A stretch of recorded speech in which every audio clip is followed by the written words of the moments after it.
I intend to make this day forward the first day of the rest of my life.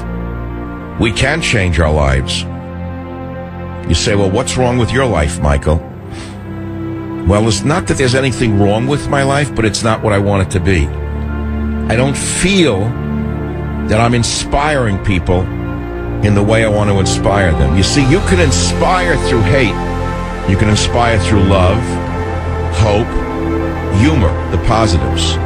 I look at the history of the world, and I look at the world today, and I realize that if we don't inspire each other through positive attributes, love, hope, and humor, we're going to descend into the barbarism of the left and the barbarism of ISIS. You like me to be hard. You like me to be tough. You like me to give you the breaking news. You like me to be cynical. You like me to be analytical. You like me to give you stuff that you don't hear anyone else. I get that. But there's a limit to that. There's a lot of area beyond all of that.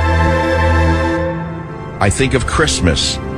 Christianity is the religion of peace.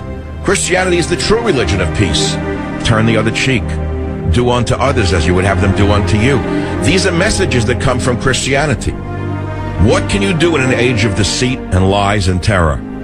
You can go to church again.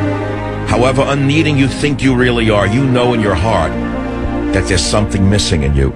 You know that you crave something greater. Because the human being is not a dog.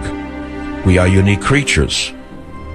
And we need something different than the bear, the dog, the snake, and the eagle. What is that thing that we need? It's that thing called God.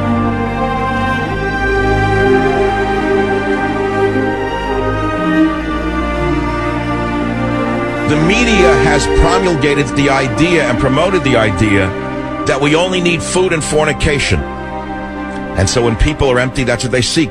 And when they're really empty, what happens? They become drug addicts. They start with marijuana, and they end up with heroin, crack, you name it. As God has been driven out of America, drugs have entered America. What does an empty soul look to do? An empty soul looks to fill itself.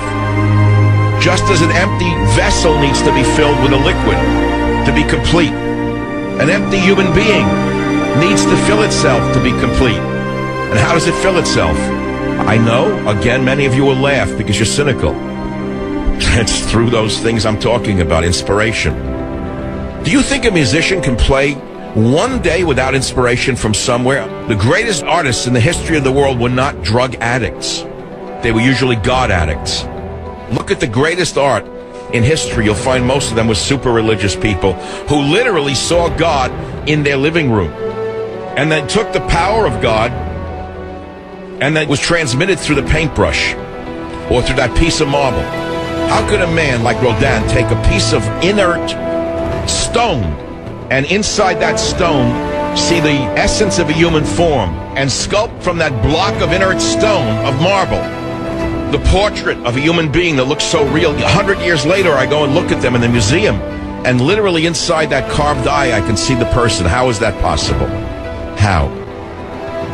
It's a different show than I've ever done in my 21 years, because each day to me, I must tell you, I see as my last day on earth.